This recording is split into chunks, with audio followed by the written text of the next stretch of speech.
Salut à toutes et à tous, bienvenue dans The Watchman, le podcast qui va vous donner envie d'aller au cinéma.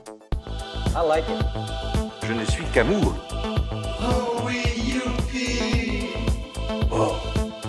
Je suis Kevin Robert, votre guide des salles obscures, et aujourd'hui je vous parle de Pauvre créature. I am Bella Baxter, and there is a world to enjoy, circumnavigate. It is the goal of all to progress, grow. A woman plotting her course to freedom. How delightful.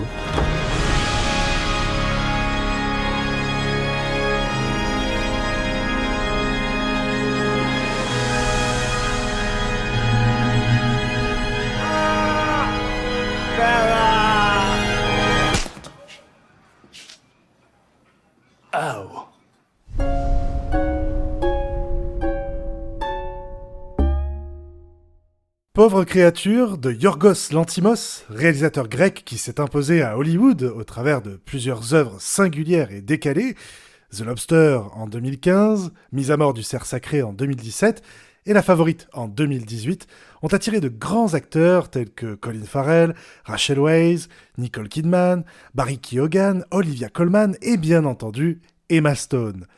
Elle est impressionnante en jeune servante qui s'impose à la cour de la reine d'Angleterre au XVIIIe siècle dans La Favorite.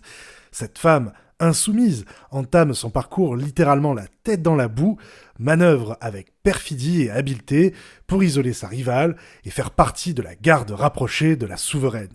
Dans ce jeu de domination cruel et jouissif, la fiction s'entrechoque avec la grande histoire, celle avec un grand H.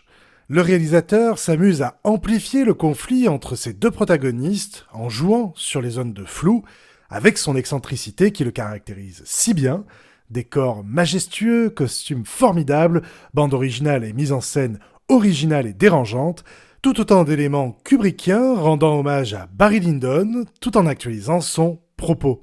Le scénario coécrit par Tony McNamara étant parfaitement ciselé, le voilà désormais seul auteur de Pauvre créature, relecture du mythe de Frankenstein au féminin.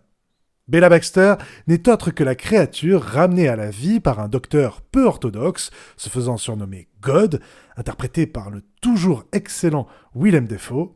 Dans ce monde rétro-futuriste, steampunk, foisonnant d'idées farfelues, la jeune femme est retenue captive dans les appartements du savant dérangé, au milieu de ses autres créations hybrides telles qu'une poule à tête de bulldog ou encore une oie au corps de chèvre.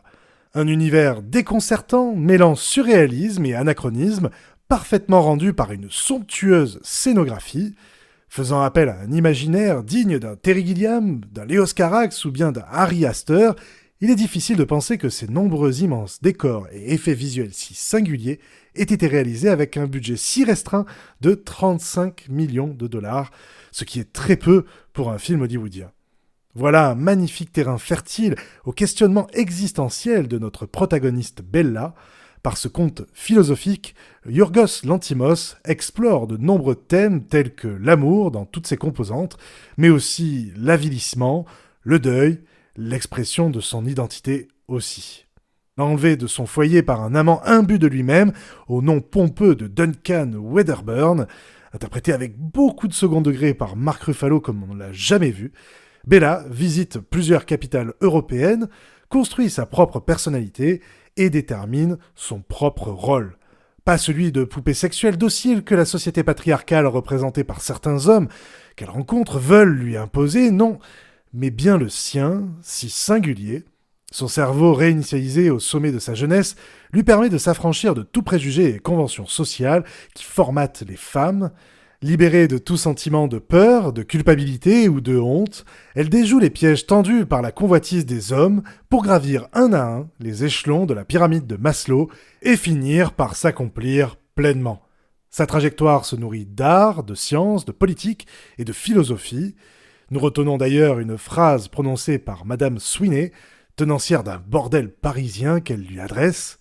« Nous devons tout expérimenter, pas seulement le bien, mais aussi l'humiliation, l'horreur, la tristesse. C'est ça qui nous forge tous, Bella. C'est ce qui fait de nous des personnes à part entière, pas des enfants fragiles et intacts. Ainsi, nous pouvons connaître le monde, et quand nous connaissons le monde est à nous. » Quelle magnifique phrase qui résume à peu près tout le propos du film. En étant productrice exécutive du film, nul doute qu'Emma Stone s'est offert le luxe d'élaborer méticuleusement la trajectoire de son personnage. L'actrice livre ici une performance remarquable et profondément touchante au travers d'une maîtrise de l'évolution de son corps et du langage de son personnage pour coller à la métaphore. Elle apporte aussi tout son talent comique pour faire respirer le récit et agrémenter son personnage d'un humour irrévérencieux. Plus époustouflant encore, ce sont les nombreuses scènes de nu et de sexe très crues pour lesquelles Emma Stone a été accompagnée par une coordinatrice d'intimité. En cela, l'actrice américaine semble vouloir aller au bout de l'idée, celle que Bella doit absolument tout vivre pour devenir la personne qu'elle doit être, afin de mettre fin aux atrocités vécues et espérer rendre le monde meilleur. Son implication sans commune mesure est magnifiée par la mise en scène du réalisateur grec. Il y a tellement à dire qu'il est difficile de savoir par où commencer. D'abord, ce qui nous frappe visuellement le plus, c'est évidemment l'utilisation à foison du fisheye. Cette technique permet de distordre l'image, de l'arrondir, comme si nous regardions au travers d'un judas de porte. Ce procédé renforce le sentiment d'étrangeté et d'enfermement. D'ailleurs, il est de moins en moins utilisé au fur et à mesure de l'émancipation de Bella. Ensuite, les plans d'ensemble mettent en valeur les décors par des cadres larges en contre-plongée pour donner le sentiment d'immensité. Aussi, certains arrière-plans floutés nous font immédiatement penser à des tableaux de courant impressionniste mettant en relief les portraits filmés. Le travail sur la colorimétrie est assez unique en cela que le noir et blanc, terne, qui tire sur le gris lors des scènes d'introduction, tranche avec les aplats de couleurs vives qui font vivre le récit par la suite. D'ailleurs, Yorgos Lanthimos tenait à tourner en 35 mm avec une pellicule spéciale appelée Lectachrome, fabriquée spécialement pour les besoins du film par Kodak. Plus vibrante, elle préserve l'aspect original et fourmille de couleurs et de détails. La photographie y est flamboyante, la lumière intérieure comme extérieure est juste parfaite. Et pour terminer, la musique stridente et souvent dissonante souligne le côté burlesque et surnaturel de ce qu'il nous est donné de voir. En bref, Yorgos Lanthimos et Emma Stone ont tous deux un immense talent qu'ils exploitent de mieux en mieux ensemble avec le temps.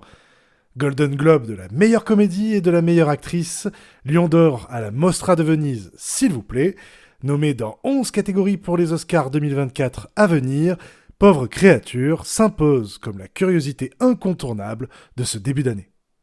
Je vous remercie de m'avoir écouté et je vous retrouve très vite pour de nouvelles aventures cinéphiles. En attendant, allez voir des films en salle au cinéma. Salut! C'était fabuleux. On va rentrer. Le pays, on va rentrer. Go home. It's all over. Thanks.